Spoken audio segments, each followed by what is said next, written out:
Our story starts a long time ago, longer than when our two heroes existed in a completely unknown planet, but we can't assume it's some sort of Earth. It is said that the planet itself was built by an ancient civilization known as the Precursors. In fact, they were so powerful that it is deduced that they created many more planets. Now, this civilization is unknown in the first game, and the series, or at least the trilogy, surrounds itself basically around them. The only thing we know is that they were considered gods. They created these massive mechanical beings out of precursor metal that they used for construction, defense, and eco-manipulation. Oh yeah, I almost forgot one of the main branches of the series, eco. These elements were also created by the Precursors and appear in different forms, coming in 6 different colors: green with the power to heal, blue with the power of electricity. Basically, we can collect things from a certain range, and we can also run and swim fast and break boxes. Red with the power of strength, making our attacks hit harder and a bit farther. Yellow with the power of energy, making us shoot ki blasts from our hands. Dark, which contains the power of corruption. Light, which contains the power of purity. This last one is the perfect power to counter the dark eco. Eventually, with time, the Precursors disappeared, believed to go extinct, leaving behind their inventions and relics, like parts of their giant robots and oracles, and of course, their precious eco. We never get in-game confirmation, but it's safe to state when the Precursors existed, or at least inhabited the planet where the game happens, that humans still didn't exist. It's not until an indeterminate amount of time later, probably thousands or even millions of years, that humans started making this planet their home and utilizing eco and the Precursors' inventions to their disposal. With this, they built homes, studied the Precursors and their history until they came around eco. You see, when a human spends too much time around eco, studying it and testing it, they begin to change, but it's not a bad change necessarily. Their skin color alters depending on the eco they study, and they are somehow not only able to channel said eco, but also to create it. It's as if their body becomes an infinite source of the element. It isn't clear how sages work, if there can be more than one, but within the game's universe, each eco element has its own sage, although only 2 sages are properly named: Samos Haggai, the sage of green eco, and Gol Acheron, the sage of dark eco. Every other sage seems to be so unimportant that they are simply called the insert color sage. Come on, Naughty Dog, their designs are so sick that they deserve to have names. And with this, a boy was born.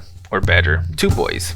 Damn it, 2 boys and a girl, since she's also important. The 2 boys were Jak and Daxter. Unfortunately, we never know how they came to be, at least not in this game. While we do find a bit about Jak, Daxter is a total mystery, but we do know he grew up alongside Jak, and since then they became inseparable. Meanwhile, the girl is Kira. She is Samos Haggai, the Green Sage's daughter. It's also clear off the bat that she is Jak's love interest and Jak is Kira's love interest. While Jak is more of the adventurous type, Daxter is more of the shy type, at least before getting turned into an Otzel. We'll get there. Kira, on the other hand, is a skillful inventor, super mega big brain, and also a beginning sage, possibly following her father's footsteps. One day, Jak and Daxter, pulled by his friend's greed of adventure, decided to behave like the 15-year-olds they are and go towards Misty Island. We learned that the green sage, Samos, told them to never go there, and we can understand why. It's an island filled to the brim with terror. Lurkers around it, gigantic bones of creatures that we never know about. The air of the island is also awful. It seems like it's always nighttime, and it holds a considerable amount of dark eco. The thing about dark eco in this game is that it's not really well seen by anyone, but someone has to work on it. It's kind of like how in Disney's Hercules we have everyone up there all happy, and Hades has this first job of taking care of the underworld. Feels unfair, but it's gotta be done. Upon arriving in Misty Island, our heroes go look around and they find 2 mysterious figures, an old guy and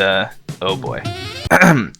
And somewhat a younger girl. They seem to be planning an attack, telling their minions to find as many dark eco sources as possible and any other precursor items. Jak, confused, leaves, with Daxter following before they almost get spotted by one of the lurkers. They reach onto another part of the island which has a container full of dark eco, and Daxter trips on some precursor artifact, giving it to Jak, which he manages to activate. They eventually get surprised by the lurker, who clearly didn't see them earlier, and he prepares to attack. Jak, with some quick thinking, throws the artifact against the big guy, instantly obliterating him but blowing Jak away, who is stopped from falling to the dark eco by Daxter and accidentally pushing him down there. Worried sick about his friend, he gets instantly spit out of the dark eco, latching at Jak for being too careless over coming to the island. It's then when it hits him. He's an Otzel, kind of a hybrid combination of a weasel and an otter. This game has a lot of humor, by the way, actual humor, unlike the brain rot we have today. Sorry for all the 6-7 fans out there, but for the love of my sanity, stop pretending that shit is funny. In between so much tension and touches of comedy, they regrettably go see Samos, who, although pissed, doesn't seem surprised to see how much trouble they got, stating how Daxter got a much needed bath in the dark eco. Daxter, full of the old man's BS, demands help to get back to normal. Samos states that despite the improvement, he has no power to get Daxter back to normal, since only the dark eco sage Gol Acheron has the knowledge to help. The only problem is that no one has spoken to Gol for ages, and the teleporter is out of the question since the other sages didn't turn theirs up. The only way to go is through fire cannon, but the heat can easily melt a person entirely. Enter Kira, Hero explains our heroes and her father that she has been working on a zoomer that could fly just over that heat. However, to make it work, our heroes need to collect 20 power cells. What are power cells, you're asking? Well, if you're not asking me, I'm just gonna tell you anyways. Only the best and probably only source of power to give energy to certain devices. These can be determined in various ways, like scattered around the world, defeating bosses, trading them with precursor orbs, these work as currency, finding scout flies, doing certain tasks, so forth and so on. I didn't want to make this comparison, but think about this like Super Mario 64 or Mario Galaxy, or literally any Mario game where you gotta collect stars and or moons. Gameplay talk here. In the entire game there are 101 power cells, 2000 precursor orbs, and 112 scout flies. Getting all of the last two will eventually lead to getting all the power cells to 100% the game and getting an extra cutscene, but we'll get there. About the structure of the game, it contains 4 main hub areas. The starter area and first hub is Sandover Village, home of Jak, Daxter, Kira, and of course the green sage Samos. Each zone is focused on the theme of each sage except the yellow sage, where it is theorized it could have lived around the boggy swamp area to study the yellow eco. And each hub area contains a couple of sub-levels, each of those sub-levels having normally 8 power cells to collect, as well as the hub areas themselves having 6 with some exceptions. In any case, this is how the adventure starts, getting to the dark eco stage for him to help Daxter return to normal. But we need to go north, meaning traverse the entire island to get there. We are told by Samos to train in Gazer Island, and so we do. It's here our heroes learn some moves, let's pretend they didn't know them, train and get to know each collectible we spoke of previously. I won't waste too much time here, but they got all of the 50 precursor orbs, 4 power cells, and 7 scout flies. Returning to the hut through the portal, we are finally allowed by Samos to start our epic adventure. Our mission is to gather the 20 power cells Kira needs for the zoomer to work, and so our heroes go around and about talking to people and solving their problems. Sandover Village contains a few sub areas for us to go to, and we'll go through them one by one to understand where and how to get these artifacts. First, we are told by Samos that his eco harvesters are blocked by rubble and we need to, well, unblock them. Before we move anywhere, however, let's talk about the Sandover Village's collectibles. Our heroes managed to collect all 50 precursor orbs and free all 7 scout flies in that area. This last one grants us a power cell. Now, going around and talking to the mayor, our uncle, and the oracle, we can exchange a total of 420 precursor orbs for 4 power cells. Our heroes also help a herd of yakos into their pen, which is a quest given by the farmer. We now have a total of 10 power cells. Deep apologies if the live in-game counter you're currently seeing isn't accurate, since I had to go back and forth collecting the precursor orbs and all that, but I'm basically stating the missions the most dynamic way I know. With Sandover Village done, we head towards Sentinel Beach, a huge mistake in my part. You see, this game is sort of a Metroidvania. Sometimes you gotta go towards a certain area to unlock eco vents for other areas. This is important if you want to 100% the game, in which I did. But all it does is just waste your time going back and forth, so I'll be narrating the natural way to go. Also, during the game there are a couple of secret cutscenes in which you can talk to Samos in case you get lost in which power cells to get next. But honestly, this game is so easy to understand it's hard to actually not know what to do if you know how to explore, so I didn't get those. Anyhow, instead of the Sentinel Beach, our heroes head first into the Forbidden Jungle. In here we unblock the Eco Beam, a mission gave to our heroes by the mayor that stopped the power from flowing into the village. We get to the top of the temple, we unlock the blue vent switch that will make the one closed in Sentinel Beach work, have a boss fight with the Dark Eco plant, find a power cell in the middle of the tiniest island in the game, open the locked temple door and free the 7 scout flies. Getting all 150 orbs is also easy, and we do have another mission here that unlocks the fisherman's boat and grants us a power cell. It's a minigame about catching fish. I suck at Jak and Daxter minigames. In all games, yeah. But with a couple of tries, our heroes managed to catch the 200 pounds of fish bro wanted. Total power cell count? 18. Now yes, we move on to Sentinel Beach. We unblock the Eco Harvester Samos wanted us to, push the flute egg off the cliff, somehow not killing the poor thing and the egg lady, get the power cell from the Thievian Pelican, chase eagles that cause an avalanche, go figure, launch up the cannon tower, exploring the beach for a secret power cell, climb the Sentinel, and, as always, free the 7 scout flies, catching also all 150 precursor orbs in our way. Total power cell count, 26. And yeah, although we have already enough for the zoomer, we still have one more place to visit. Although some of the missions are given to our heroes in some areas, they count towards the area where the problem was actually solved. For instance, we have the sculptor back home who can't get inspiration without his muse that is stuck on Misty Island. Upon finding the muse and going back to Sandover Village, the sculptor will give us a power cell, but it will count towards the Misty Island list of power cells, since it's there where we found the muse. Talking about Misty Island, this is where we go next. Since we did the minigame of the fisherman, we are now allowed to use his boat to reach this island that we saw briefly from the intro. In this cursed island, our heroes rush to, as we stated, catch the sculptor's muse, climb the lurker ship, stop the cannon, return to the dark eco pool in which Daxter fell into and transformed, destroy the balloon lurkers, use the zoomer to reach this power cell and free the 7 scout flies, as well as collecting 150 precursor orbs. Total power cell count, 34. Now that we are done with this entire area, time to grab the zoomer on Fire Cannon and traverse it. We find Kira there and she explains to us how the zoomer works, as well as its shield. As if the name wasn't a giveaway already, Fire Cannon is a hellish place. The zoomer uses the power cells to generate a shield around it strong enough to withstand the high temperatures, but it could still overload and literally explode. To avoid this, Kira released water balloons to help cool down the machine, but not by much. From the whole game, these sections are the hardest in my opinion. You must still collect 50 precursor orbs and free 7 scout flies for a power cell. The other power cell is right at the end of the road, so it's unavoidable. Death after death after death, with the only good thing being that the game at least saves your collectibles progress, we finally reach the other side, totaling now 36 power cells. We are now located on the second hub area, Rock Village, in which the Blue Sage resides, or did at least, since he is nowhere to be seen and his lab shows signs of struggles. Upon opening the portal of the Blue Sage's hut, we let Samos and Kira in. Kira realizes that Rock Village is on fire with flaming boulders getting thrown at them by a massive mechanical lurker. They both start looking at the Blue Sage's notes while our two heroes look for more power cells, since the Blue Sage seem to be working on a levitation machine that needs powering from the artifacts. And with this, we check up on the villagers to see how they can help us. We collect the 50 Precursor orbs and free the 7 Scout Flies, rewarding us as always with a power cell. Our heroes also exchange another total of 510 Precursor orbs for 5 power cells, given to us by the Gambler, the Geologist, the Warrior, and the Oracle, totaling 42 power cells. Two particular characters give us missions for the next sub-area the Precursor bats in. One is the Gambler, in which we have to beat the time record at the Dead Man's Gorge. Gorge?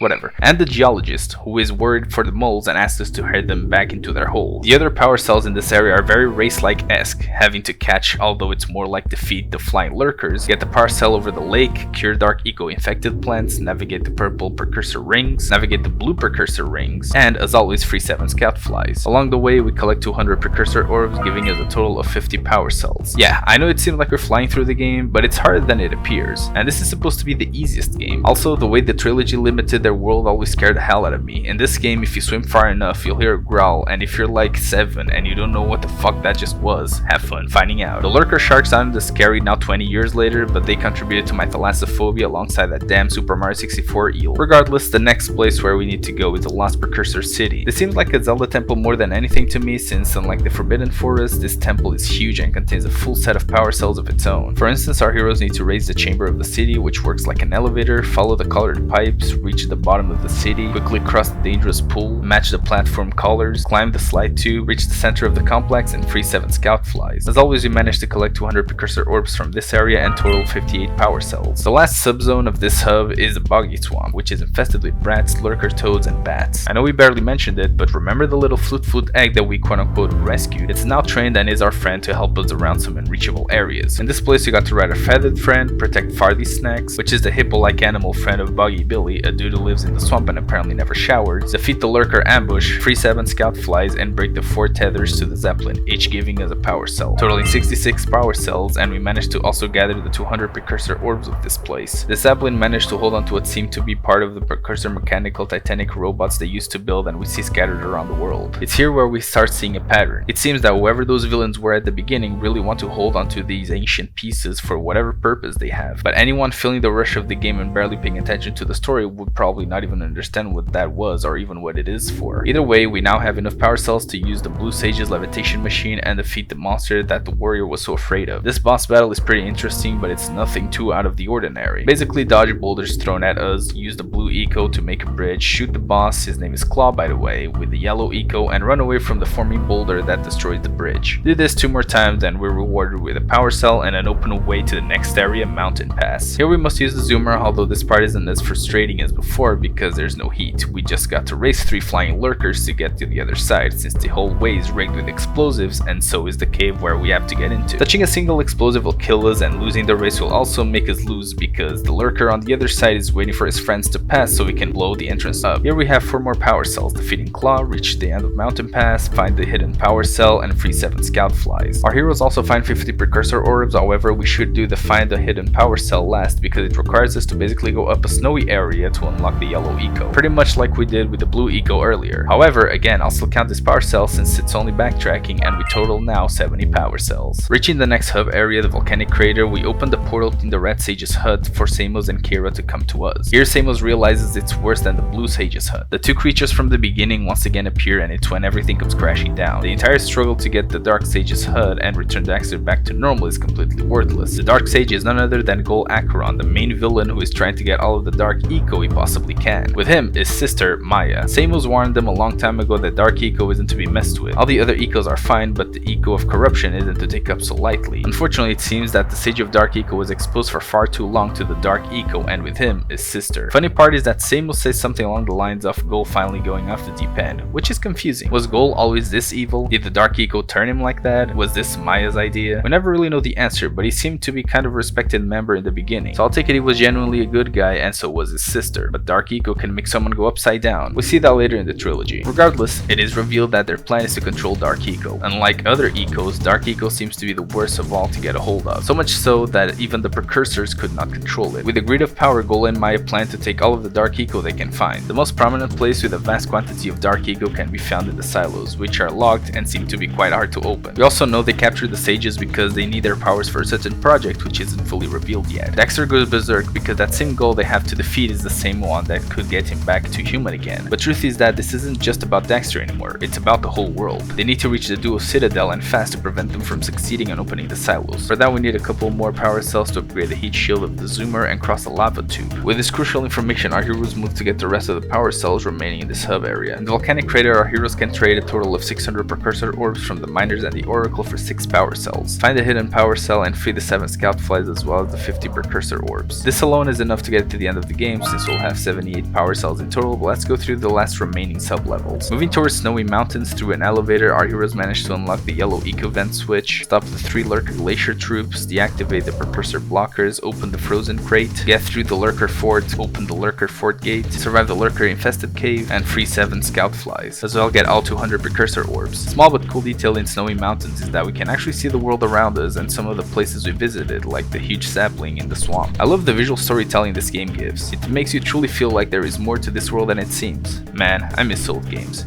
Anyways, with this, we have a total of 86 power cells and go down the same elevator to move on to Spider Cave. This place is so goddamn ass. There's a bunch of spiders that shoot Dark Eco and also spawn annoying babies and centipedes that we gotta shoot, as well as one of the hardest platformings I've ever experienced in this game. Anyways, in here our heroes use their goggles to shoot the gnawing lurkers, destroy the Dark Eco crystals, explore the dark cave, climb the giant Precursor robot. Yeah, we get a really good look at how they looked like. Launch to the poles, navigate the spider tunnel, climb the Precursor platforms and free 7 scout flies, totaling 94 power cells. They also get another whole batch of 200 Precursor orbs. Finally, our heroes are ready to go through Lava Tube. I died way too much in this part. It's basically a mix of Fire Canyon and Mountain Pass with exploding Dark Eco mines and temperatures that will make our Zoomer explode. Have you heard the sound it makes?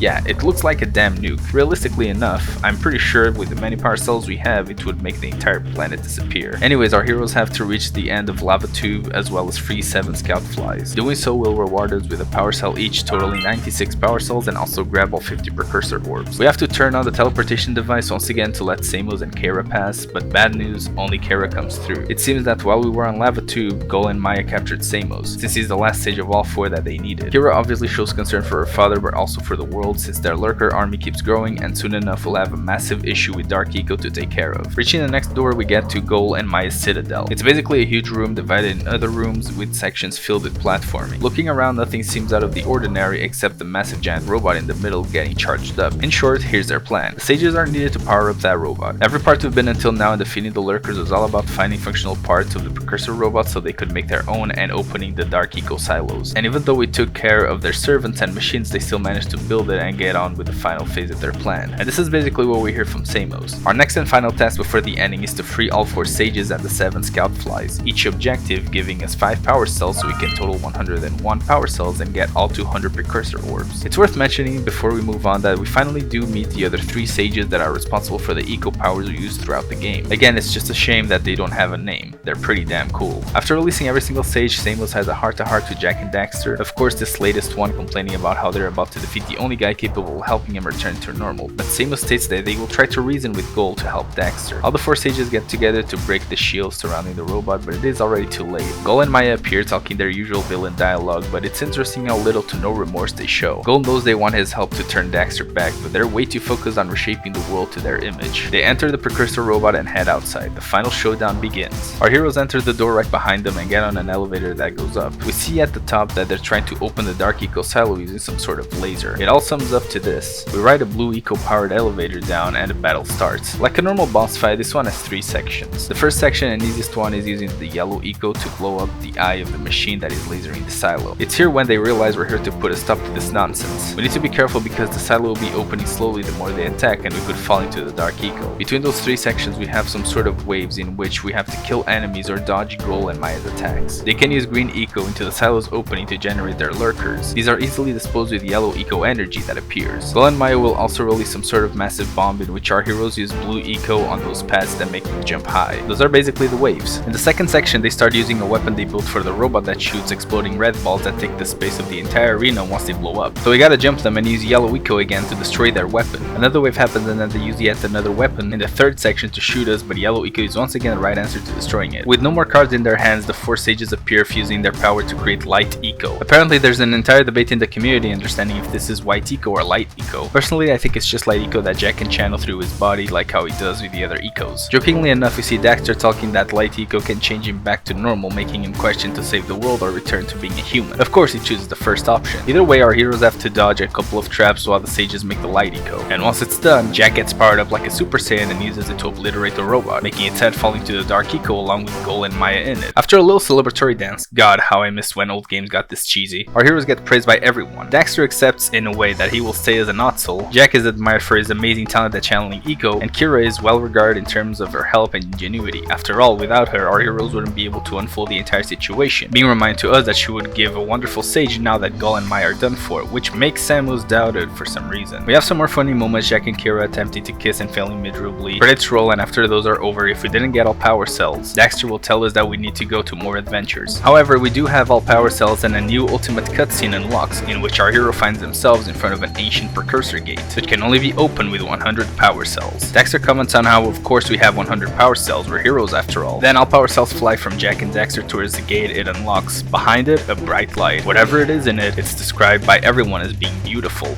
even holy. One thing you all don't know is that I can see the future, and I can tell you that whatever is across that door, We've been waiting for you. it is anything but beautiful.